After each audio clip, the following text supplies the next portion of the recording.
वालेकुम नाजरीन, उम्मीद है आप सब लोग खैरियत से होंगे। मैं हूँ समीना और मेरे साथ हैं गुल और हम अपना प्रोग्राम लेकर आते हैं बातों ही बातों में, जिसमें हम कोशिश करते हैं कि आपकी मुलाकात अपनी कम्युनिटी के डिफरेंट पर्सनैलिटी से करवाएं, उनसे कुछ सीखें और कुछ सिखाएं। तो जी समीना, प्रोग्राम स्टार्ट कीजिए आज की बात से। आज की बात से गुल, मुझे आप बताओ आज क्या खास बात है? आज की खास बात है समीना, आपको भी याद होगा आज मेरे प्रोग्राम की एनिवर्सरी है। पूरा एक साल हो गया। वाह, एक पूरा साल हो गया। पूरा माशाल्लाह माशाल्लाह। नाजरीन, हमें आपके साथ एक साल ये प्रोग्राम करते हुए आवाज़ एंटरटेनमेंट पर पूरा एक साल हो गया है। हमने बहुत कुछ सीखा है यहाँ पर, बहुत सी गलतियाँ भी की, बहुत अच्छा भी किया, प्रोग्राम्स भी बहुत अच्छे देखे। हमारे साथ आप लोगों ने पूरा एक साल जो हमारे साथ जुड़े रहे। बहुत से लोग हमारे अपनी फैमिली बन गए। ये लोग सब हमारे क्लाइंट्स जो हैं, हमारे व्यूअर्स जो हैं, वो हमारी पूरी एक फैमिली हो गए। हमें ऐसे ऐसे आइडियाज़ देते हैं। हमें आपकी हेयर स्टाइल के बारे में काफ़ी लोगों ने हमें वो किया, काफ़ी कुछ सिखाया, कुछ बताया। हमने बहुत से लोगों से भी बहुत कुछ सीखा है कि ऐसे कर लो, ये दिखा दो, ये बता दो। तो हमें बड़ी बहुत खुशी होती है और लिहाजा हम गुल चाहेंगे कि आज हमारे साथ हमारे इस चैनल के ज़रिए हम हमारी जो CEO हैं आवाज़ एंटरटेनमेंट की, वो भी हमारे साथ जुड़े और हम उनका जो है ना शुक्रिया अदा करें। और समीना, जैसा कि आपका तो पहले भी काफ़ी एक्सपीरियंस है डिफरेंट, मतलब इस फील्ड में मेरा कुछ इतना खास एक्सपीरियंस नहीं था, लेकिन आपकी ही मतलब आपके साथ से मतलब मैंने बहुत एंजॉय किया। बुजुर्गों की दुआएं हैं तुम्हें। बुजुर्गों की दुआएं। अच्छा चले, बुजुर्गों की दुआएं। तो आपकी ही मतलब कॉपरेशन से जैसे मैं हूँ वैसे तुम हो। हम लोग माशाल्लाह, अल्लाह का शुक्र है, थोड़े ऐसे मसले आए जहाँ पे लोगों ने हमें अलग करने की भी कोशिश की, लेकिन अल्लाह का शुक्र है हम लोग डटे रहे और हम लोग जुड़े रहे और आज हम बात वही है समीना जी, कोई भी काम हो, देखिए काम हमेशा कहीं ना कहीं से इंसान स्टार्ट ही करता है। कोई भी काम हो, कोई एजुकेशन हो जाए, कोई टेक्निकल वर्क हो, कुछ भी हो। जैसे कि मैं हमेशा कहती हूँ कि कोई भी काम मुश्किल नहीं है, क्योंकि अल्लाह ताला ने हमें अशरफुल मखलूक़ात बनाया है।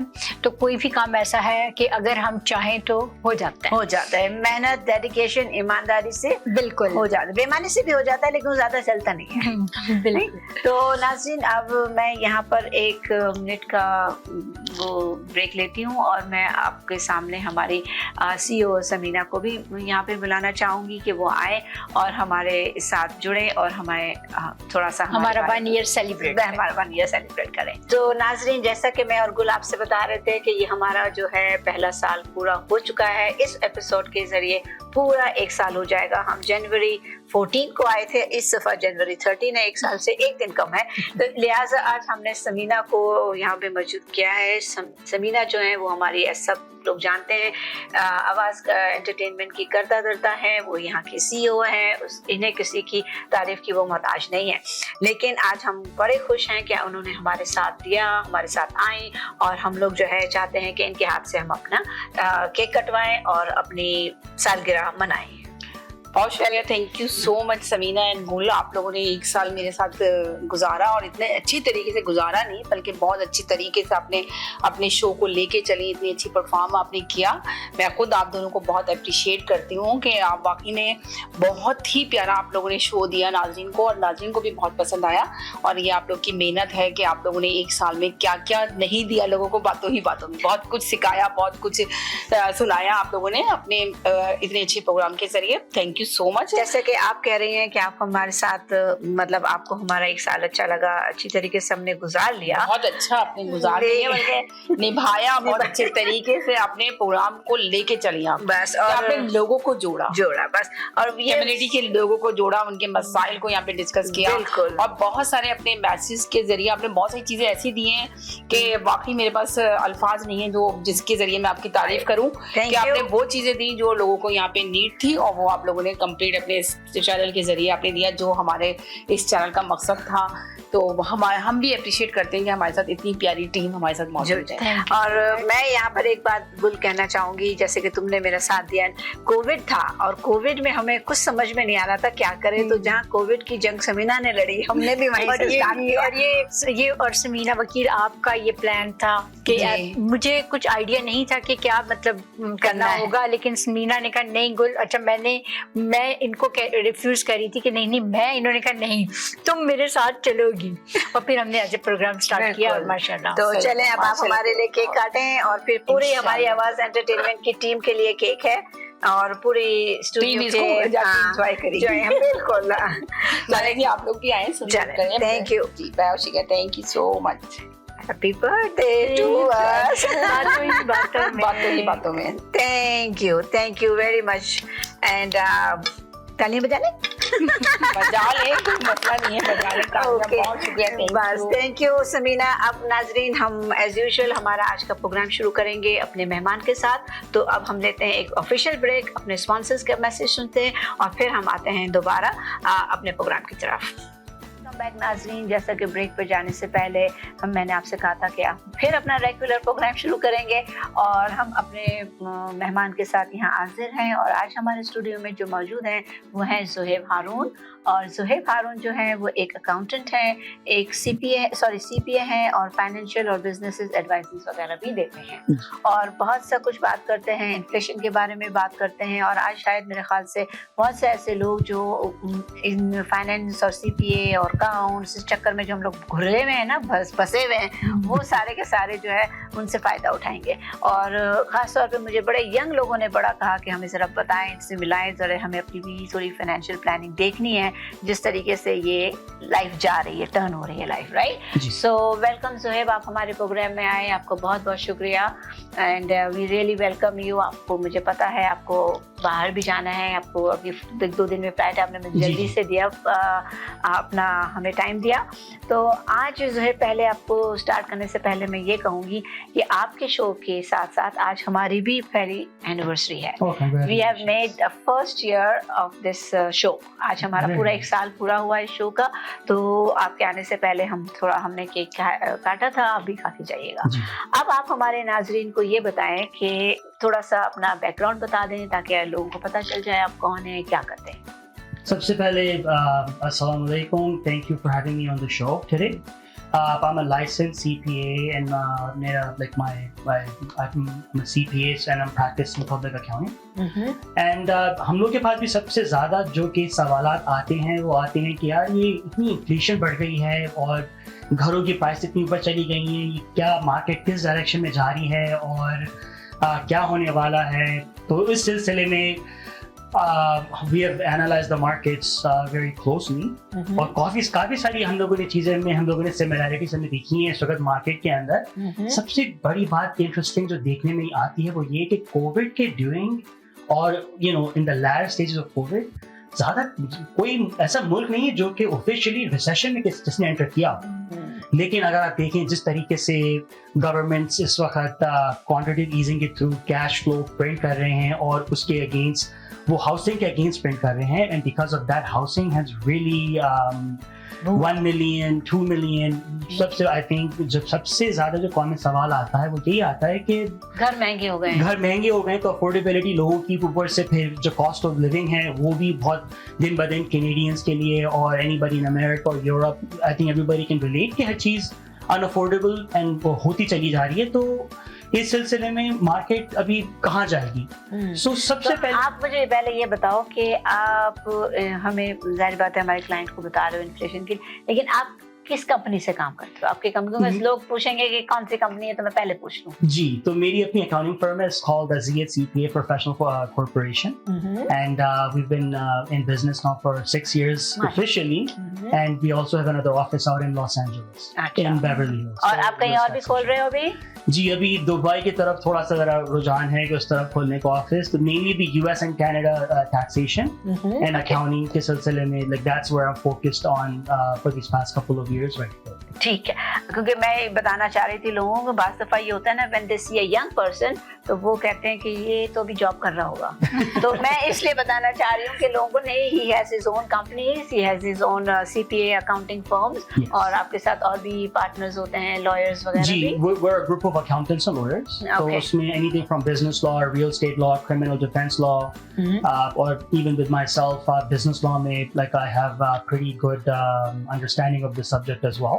Okay, So we can. अच्छा, अब हम आते हैं आजकल के सबसे बड़े मसले पर, हाउसिंग के पैसे बढ़ गए हैं, अफोर्डेबिलिटी का हो जी। गई है, जिसके लिए अपने ख्याल से पब्लिक भी उठ पड़ी है, लड़ना चाह रहे हैं लोग भी, काफी कुछ हो रहा है।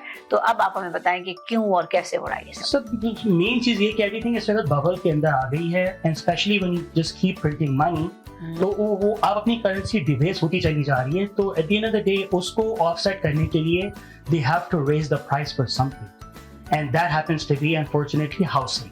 हाँ, जी, क्योंकि जब हाउसिंग में बढ़ जाता है तो गवर्नमेंट को भी तो फायदा होता है ना, वो टैक्सेस पैसे लैंड ट्रांसफर फी में सबसे ज्यादा बना रहे हैं। Obviously they are making money, like bankers out there, people in mortgages, real estate agents. I think उनके लिए this is a golden time. Right. तो आप क्या समझते हो, क्या करना चाहिए लोगों को? अब घर के लिए रुकना चाहिए कोविड के लिए, या खरीदना चाहिए? एक सेकंड में घर बिक जाते हैं, ओवर asking. वेरी मिलियन, ये भी नहीं है 1000 2000 मिलियन डॉलर ओवर आस्किंग में चले जाते हैं। तो इसका सबसे बड़ा जो आई थिंक कि जो एक्चुअल इफेक्ट्स ऑफ कोविड जो नजर आएंगे वो आज से 6 और 7 साल के बाद, जो एक्चुअल पिक्चर है कोविड की वो तब आएगी, क्योंकि इस वक्त जो 2 मेजर इंस्टीट्यूशंस है वो एक है bank, second is the government, और वो या तो बेनिफिट्स दे रहे हैं या वो मनी को प्रिंट कर रहे हैं, एंड वो इतना डीबेस होते चले गए कि literally they are on the last leg now. तो जितनी रिफॉर्म्स अगर अभी जो आएंगी इन द फ्यूचर, उनकी उस तक आते तक इन्फ्लेशन जो होगी वो काफी इम्पैक्ट करती रहेगी हाउसिंग को। अनफॉर्चुनेटली कि अगर आप किसी स्मॉल अपार्टमेंट को भी अगर आप देखेंगे 600 स्क्वायर फुट के, वो मिलेगा आपको 600,000-700,000 का, उससे भी ज्यादा का। ये तो मैं बहुत ही उसमें में बता रहा हूँ, डिपेंडिंग वेयर यू आर। जी, I think the most ideal case scenario for any viewer जो कि ये तो फर्स्ट टाइम होम बायर हैं या फिर अगर इन्वेस्टमेंट पॉइंट ऑफ व्यू से अगर देखना चाहते हैं, तो हमारे पास काफी मॉडल्स ऐसे हमने स्टडी किए हैं, financial models, and I think if buying land right now, and अगर कोई पुराना घर बना हुआ किसी बड़ी पीस ऑफ लैंड पे, I think that is the most highest return of investment in my opinion. और इसके उस पे टॉपिक से फिर हम आ जाते हैं क्रिप्टो करेंसी की तरफ। तो the reason why crypto currency इस वक्त ऊपर जा रही है, बिटकॉइन, एथेरियम, और एथेरियम जो है ERC-20 टोकन है, और उसके ऊपर काफी सारी जो कॉइन्स हैं, काफी सारे प्रोजेक्ट्स इस प्लेटफॉर्म के ऊपर बेस्ड है। अच्छा, अब यहाँ से हम घर का तो आपने बता दिया कि we should buy the lands, right? Land I think would be the most fruitful for. I do think कि बहुत अरसे से लोग वेट कर रहे हैं एक करेक्शन का। मेरे ख्याल में I don't think कि वो correction in the near future आएगा, because Canada is bringing 400,000 immigrants, number one, and most of these people ये आज से 90s वाले वो immigrants नहीं हैं। ये वो immigrants हैं जिनको बहुत carefully choose किया गया है, और ये वो लोग हैं जिनके पास पैसा है, और वो पैसे को यहाँ पे लेकर आ रहे हैं। जब भी रेंटल मार्केट जो है वो इतनी हॉट है यहाँ पे कि अगर कोई बंदा भी होता है वो सेल्फ बोरो कर रहा है, होम इक्विटी लाइन क्रेडिट निकाली, एक घर से फिर वो दूसरे घर खरीदा, उसको रेंट पे चढ़ा दिया। तो इस तरीके से इस वक्त जो एक्चुअल डिमांड है वो ज्यादातर लोकल डिमांड है। लोग समझ रहे हैं फॉरेन बायर्स भी हैं, लेकिन it's the local buyers, because those who are coming here they want the place to live। जी, तो वो लोग ज्यादातर रेंट कर रहे हैं, और जितने ये लोग हैं ये क्या कर रहे हैं कि ये होम इक्विटी लाइन क्रेडिट से घर खरीदा, किराए पे चढ़ाया, तीसरी प्रॉपर्टी खरीदी, चौथी खरीदी। ये तो अभी आम हो गया है, कॉमन हो गया, यही कमाई का जरिया हुआ है बहुत से लोग। जी। ये एक्स्ट्रा इनकम हो गई है, क्योंकि इतनी महंगाई है, लोग कहते हैं कैसे पूरा करें। जब हम कहते हैं कि लोग कैसे खरीदते हैं, ऐसे इतने मिलियन के घर खरीद कैसे सकते हैं, इनको लोन कैसे मिलती है, तो उसका क्या जवाब दोगे? तो उसमें यूजुअली होता ये है कि ज्यादातर लोग क्या करते हैं, वो रीफाइनेंस करते हैं अपने करंट होम्स को, और उधर से उनके पास डाउन पेमेंट आ जाती है। यूजुअली क्रेडिट उनके होते हैं, डिसेंट क्रेडिट होते हैं, और इस वक्त जो है बैंक्स हैं वो बिल्कुल जो कोई भी मतलब अप्लाई कर रहा है उसकी तरफ पैसा फेंक रहे हैं वो लोग।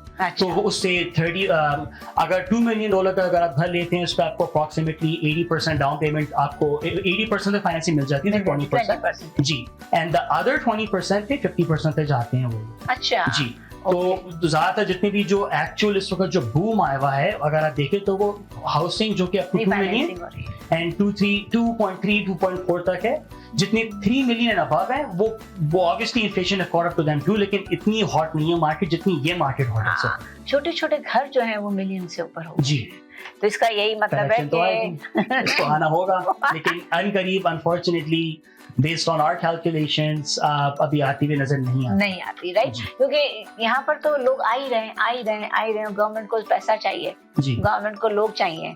अच्छा, इससे एक बात और निकलती है कि कनाडा और यूएस की मार्केट दे आर नॉट, मतलब कहने को तो America it's like you know big brother of Canada, लेकिन मार्केट अमेरिका की it's quite different than Canada.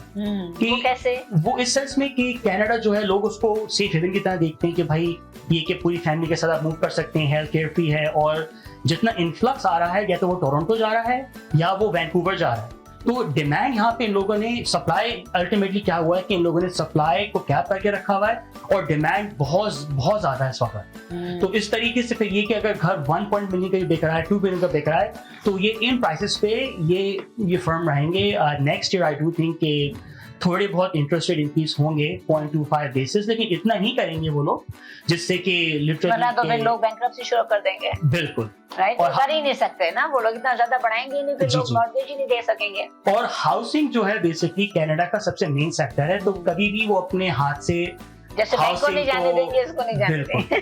तो see, those are my ये तो एक ऐसा टॉपिक है। Why don't they allow people to go to other cities? जैसे Vancouver और टोरंटो तो है ही, और जगह क्यों नहीं जाने देते? BC क्यों नहीं जाने देते? हैलिफैक्स क्यों नहीं? बहुत अच्छा सवाल है। उसमें वो जितनी भी अलॉट जो बिजनेस वीजा अभी जो लोग अप्लाई करते हैं, तो उनको स्पेसिफिक जगह है, जैसे डिफरेंट PI नोवा स्कोशिया उधर का मिलेगा, तो वो 2 साल के लिए चले जाते हैं वहाँ पे, और जैसे ही उनका टाइम फ्रेम पूरा होता है वो लोकेट करके सब टोरंटो आ जाते हैं। तो ये इस वक्त हो रहा है मार्केट। तो मैं वहाँ पर उनको सस्ता और इजी मिल जाता होगा। तो ये वो लोग हैं जिनके लिए $2 मिलियन जो है वो कैश इनके पास, एटलीस्ट जिनकी जो नेट वर्थ है वो आई वुड से स्टार्ट होती 2 मिलियन से अबव जाते हैं ये लोग। और वो लोग, उनके लिए अगर कोई मॉडल स्टडी करना है तो वैंकूवर का देखिए कि वैंकूवर में की मार्केट सैचुरेटेड टोरंटो से पहले हो गई थी। अच्छा। तो वहाँ का जो लोकल बायर है वो एक्चुअली लोकल बंदा नहीं है, वो सारे फॉरेन, चाइना और चाइनीज और ईरान के और डिफरेंट जगहों के लोग हैं जो वहाँ के रिच पीपल। तो वो आए, उधर ही आए उन जगहों पे, और उन लोगों ने फिर ये कि जो दाम थे उनके उसके accordingly they bought the homes, and because of that market फिर वो इतनी एंकर प्राइस, जैसे अगर आईफोन वगैरह देखते हैं, आईफोन आपके दिमाग में एक वैल्यू सेट हो गई $1,500। अब आपको कोई पुराना आईफोन मिलेगा $500 का, लेकिन अब सेम कॉन्सेप्ट टोरंटो की तरफ भी ये हो रहा है कि दिमाग में लोगों के 1.5 1.8 स्टैंडर्ड बन चुका है। अनफॉर्चुनेटली तो उसको रिवर्स करना मुश्किल है। बिल्कुल, ये बहुत अच्छी बात बताई कि एक माइंड सेट हो जाता है ना, ये चीज $10 की है तो है, अब ये 8 में मिलेगी तो भी डर लगेगा, 12 में मिलेगी तो भी डर लगेगा। अनफॉर्चुनेटली तो इस वजह से ये है कि एक हमारे लोगों का जो यहाँ कनाडा आ रहे हैं, वो जो स्टडी करते हैं, उनको पता होता है कि भाई ये घर अगर हमें फैमिली के साथ जाना है तो इतने काम में मिलेगा, तो फिर वो वहां से इतना पैसा जरूर लेकर आते हैं, राइट। और जो बिजनेस खरीदते हैं, जो बिजनेस पे आते हैं, उन्हें पता होता है इतने में मिलेगा, तो वो जाहिर बात है वहाँ की भी क्रीम ही आ रही होती है ना, पैसा भेज रहे, वो अपना सेफ साइड देखते हैं कि चलो आज हमारे मुल्क में भी है तो हम उस मुल्क में मिल रहा है और बच्चों का फ्यूचर बनता है और अच्छी हेल्थ केयर भी फ्री है, सब कुछ अच्छा है। और दूर के ढोर सुहाने होते हैं, कभी कभी हम भी कहते हैं ना grass is not green over the other side, but कब लोग बोलते नहीं अच्छा है, फिर आते हैं, फिर रहते हैं तो पता चलता है। तो ये सारे गोल्डन वीजाज हैं जो कि सिंगापुर, हांगकांग, दुबई, जो क्रीम जो वहाँ की है वो उनको टारगेट कर रही है इस वक्त गवर्नमेंट। और अमेरिकन इकोनॉमी जो है वो काफी थोड़ी डिफरेंट है कि वहाँ का कोई फोकल पॉइंट हो गया, कैलिफोर्निया हो गया, जैसे मैं I lived in Los Angeles to myself in West Hollywood, तो वहाँ के जो क्रीम इलाका वेस्ट LA का है, इट्स वेरी पॉश। एंड और जब आप जैसे ईस्ट LA की तरफ आते हैं तो लगता है कि एक नाइट में किसी हॉरर फिल्म का कोई सीन लगता है। अगर आप ईस्ट LA की तरफ अगर आप आए तो तो वहाँ का focal point of America it's not as similar to Canada where लोग टोरंटो या वैंकूवर जाएंगे। तो आई थिंक अमेरिका के अंदर acute recession, it's to be expected within the next 3 years. Okay. तो हमारे पास काफ़ी लोग जो हैं वो आते हैं कि किस तरीके से हम लोग प्रॉपर्टी हम लोग अमेरिका में बाय करें. तो we have set up different accounting models that we guide our clients के you know what, set up a corporation, a holding company and you know buy through there. और बहुत कम लोगों को वाली बात पता है कि Canadian bank such as RBC and other banks ये अमेरिकन प्रॉपर्टीज को भी फाइनेंस करते हैं at the rate of 20%. अच्छा, पता नहीं था. जी, तो इससे ये होता है कि आप instead of you out you know looking to bid for a small you know I guess $600,000-700,000 you know apartment somewhere, इससे आप let's say if you were to go to Miami Beach for example, right on the beach मैं एक property देख रहा था for 600,000. अगर आपको दिखाऊं कि वो पूरा बीच के ऊपर खुल रही है 1200 स्क्वायर फुट. फिर डर लगता है ना वहाँ सुनामी आ जाएगा तो. सुनामी यहाँ भी आ सकता है. क्योंकि मियामी में तो सुनामी का बड़ा डर लगता है. जी जी, वहाँ पे एक्चुअली प्रॉपर्टी इंश्योरेंसेस महंगी हैं. तो to the viewers watching today उनको मैसेज यही होगा, ये दिया जाएगा कि आप जो भी आप डिसीजन मेक करें, like this is only for educational purposes, like consult with a professional first, और अपना पूरा होमवर्क करके अगर कुछ समझ में आ रहा है तो आप उसकी तरफ. तो ये जो इमिग्रेशन पे आते हैं लोग, अच्छा तो मैं ऐसा करती हूँ ज़ुहैब, मैं यहाँ पर एक लेती हूँ छोटा सा ब्रेक. बड़ा इंटरेस्टिंग टॉपिक है, मैं भूल गई थी कि मुझे एक और ब्रेक लेनी है. तो हम लेते हैं नाजरीन यहाँ पे छोटा सा ब्रेक. अपने नया साल है हमारा, जनवरी भी आ गया है, तो हमें स्पॉन्सर्स भी अच्छे हैं हमारे साथ. तो आप हमारे स्पॉन्सर्स का मैसेज देखिए. हम आते हैं अभी एक छोटे से ब्रेक के बाद. वेलकम बैक नाजरीन. ब्रेक पर जाने से पहले बड़ी अच्छी इंटरेस्टिंग बातें बता रहे थे ज़ुहैब. नाजरीन, ये प्रोग्राम जो है ना, ये जो टॉपिक है ये इतना बड़ा है कि आपको तो पता है हम जो भी टॉपिक उठाते हैं वो बहुत ज़्यादा ही बड़े बड़े हो जाते हैं हमारे. तो ये टॉपिक भी इतना बड़ा है कि अगर मैं चाहूँ तो इसके 2-3 भी सेशन करूँ तो भी पूरे ना पड़े, क्योंकि बहुत से ऐसे सवाल आते हैं जो हम पूछना चाहते हैं. जिस चीज़ को छेड़ें वही एक टॉपिक निकल आता है. तो मैं अब कंटिन्यू करती हूँ, मेरे पास ज़्यादा टाइम भी नहीं है. तो मैं अब ज़ुहैब से ये पूछना चाह रही हूँ, जैसे ये बता रहे थे कि मियामी का बता रहे थे कि टेक्सास का, तो क्या पूछ रहे थे मैं? जी, तो सब मेरी अकॉर्डिंग टू माय रिसर्च कि next year federal reserve bank interest rate America में acutely इसको वहाँ बढ़ेगा in comparison to Canada. And I think because of that places like Florida सबसे ज़्यादा जो जब recession आता है, कुछ जगह जो होती हैं वो ज़्यादा volatile होती हैं as opposed to others. I think this is just my opinion कि Florida जो होगा इसके अंदर एक correction आने वाला है within the next 3 years. Exact कोई नहीं कह सकता, लेकिन जैसी interest rates अमेरिका में बढ़ेंगे तो अमेरिका की real estate काफ़ी नीचे आएगी. ये it's not a question of if, it's a question of when. कि this is a very serious problem now कि market में correction आना है. अगर नहीं आएगा तो hyperinflation की तरफ हम लोग we're going in that direction. कि अगर आप देखें $50 की कोई वैल्यू नहीं है. नहीं, कुछ नहीं, कुछ भी नहीं है. वही पहले हम कह रहे थे कि $5 $10 बहुत हो जाते थे. अब तो $5 लूनी से भी कम हो गए जी, कोई वैल्यू नहीं है. That brings me to the next subject of cryptocurrency. ये पूछना है हमारे गुल को कि ये what is this everybody is talking about. Ji, especially youngsters. जी, तो there's actually you'll be surprised to know कि हमारे पास टैक्स के हवाले से और कंसल्टिंग के हवाले से बहुत ज़्यादा यंगस्टर्स आते हैं और वो सब क्रिप्टो करेंसी तो सब लोगों ने खरीदी भी होती है. वाकई है कुछ क्रिप्टो. जी ये है, ये for the viewers too, ये चीज indeed है. और उनकी मैंने जो बुक्स देखी हैं तो वो बच्चे 18-17 साल के बच्चे 50,000, 100,000, 150 और कुछ तो लाखों में वो एक ट्रांजैक्शन से वो बना रहे हैं उसके अंदर. Crypto currency basically digital asset है एंड अल्टीमेटली इसका जो सोल पर्पस है वो यही है कि सप्लाई जो है वो इसकी लिमिटेड है. फॉर एग्जांपल बिटकॉइन की बात हो रही है इस वक्त. अच्छा, क्रिप्टो पहले मुझे बताओ क्रिप्टो करेंसी क्या है? What is the meaning of cryptocurrency? Crypto currency वो स्टार्ट हुई थी सतोशी नाकामोटो से. वो कोई हिसाब से मिले तो है नहीं, चाइनीज या जापानीज होंगे कहते हैं, लेकिन किसी ने कभी देखा नहीं है उनको.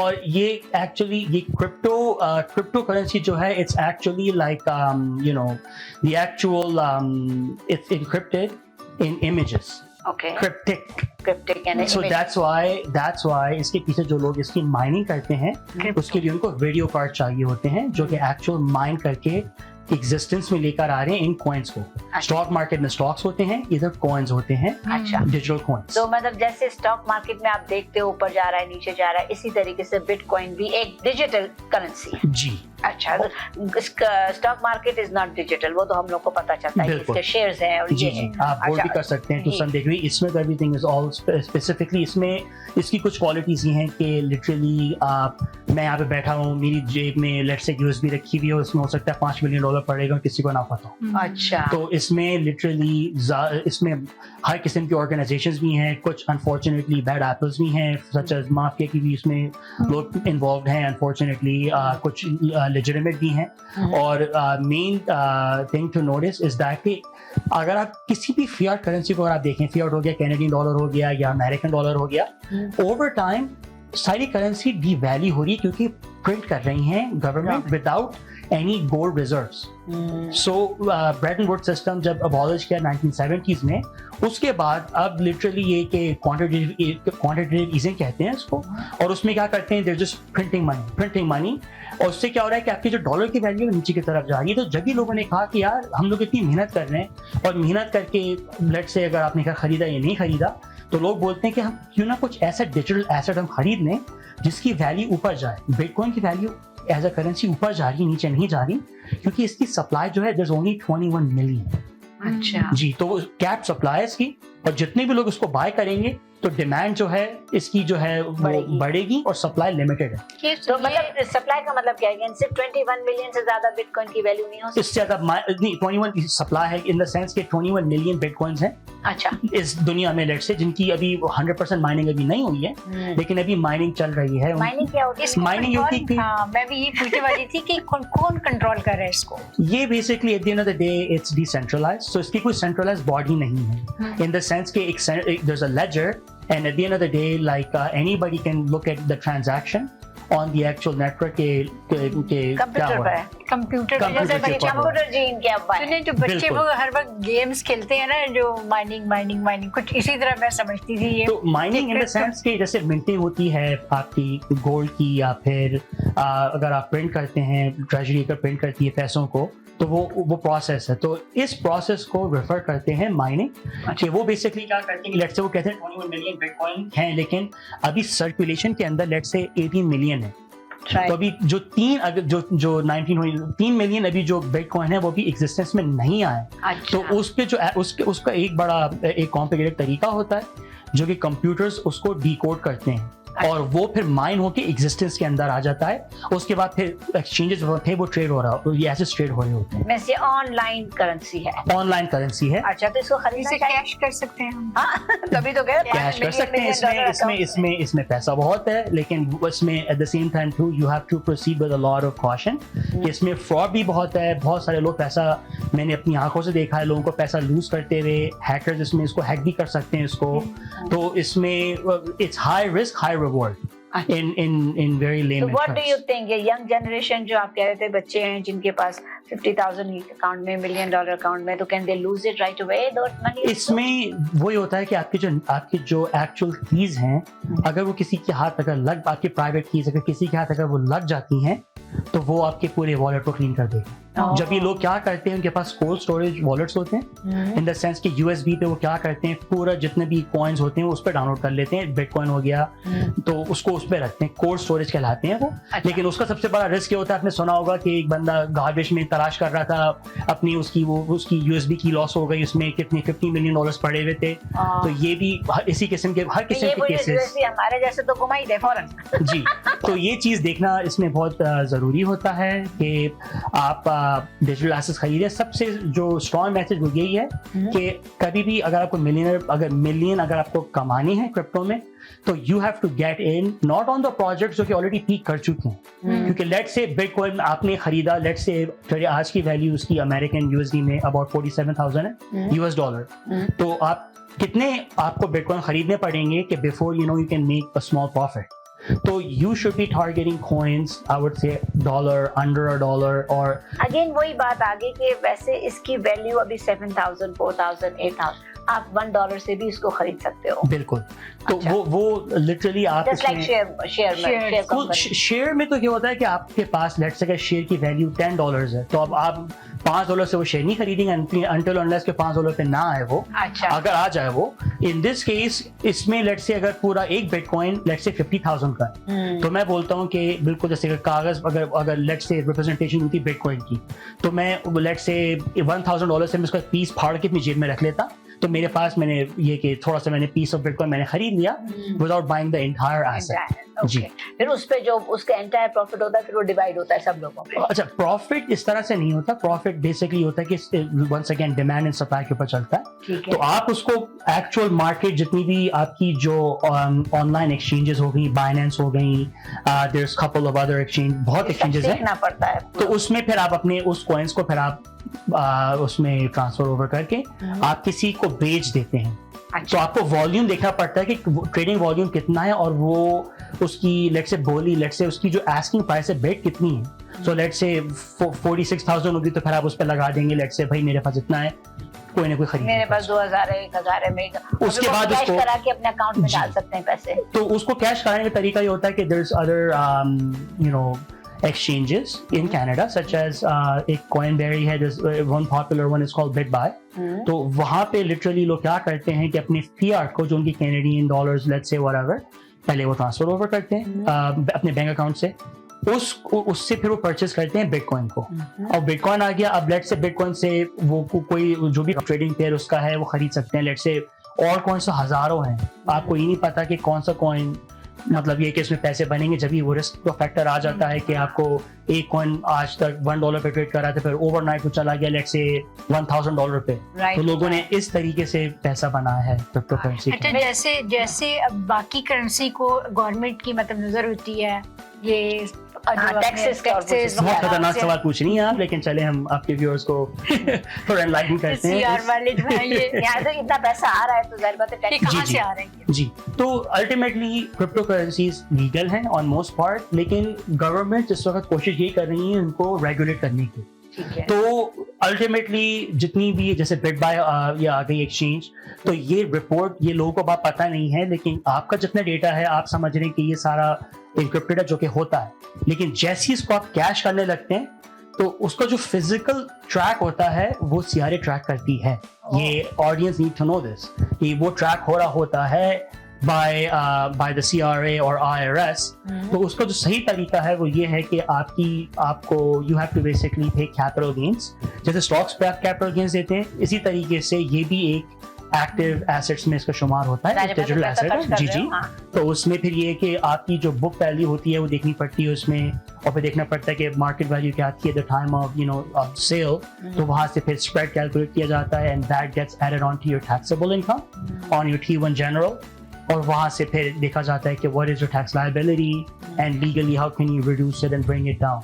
ओके, तो इसका मतलब है कि ये जो जब हम कैश कराने जाएं जब टैक्स देना होता है। बिल्कुल, ऐसा नहीं कि हम खेलते रहे जी, मेरा मतलब परचेज करते रहे, मल्टीप्लाई हो जाए पैसा, लेकिन जब आप इसको सेल करते हैं at that time you are subject to paying capital just like regular stock, regular any जैसे उसके लिए। जी जी, उसके लिए स्टॉक मार्केट में तो लिटरली इधर आजकल जितने भी लोग हैं ज्यादातर तो अपने PFSA के थ्रू करते हैं। तो जो भी अगर आप PFSA की जो आप खरीद रहे हैं बेच रहे हैं उसको तो आप टैक्स नहीं देते। लेकिन और जो दूसरे वाले जो हैं जो माइक्रो कैप स्टॉक्स होते हैं उस पे लिटरली आप वो ओवर द काउंटर ट्रेड करते हैं, तो उसके लिए फिर आपको ट्रेडिंग अकाउंट चाहिए होता है और सेम रूल्स अप्लाई। जैसे नेस्बिट है हमारे यहाँ 2-3 बड़े जो है, हर बैंक का है अपना जी, तो every bank has this, right. तो ये अच्छी बात हुई। अब आप मुझे थोड़ा सा CRA का बताएं, और CRA हमारे पीछे क्यों पड़ रही है? आपने कहा ना ये जो लेटर्स आ रहे हैं आजकल जी, so one of the things that we specialize in if anybody out there who's ever received a CRA letter,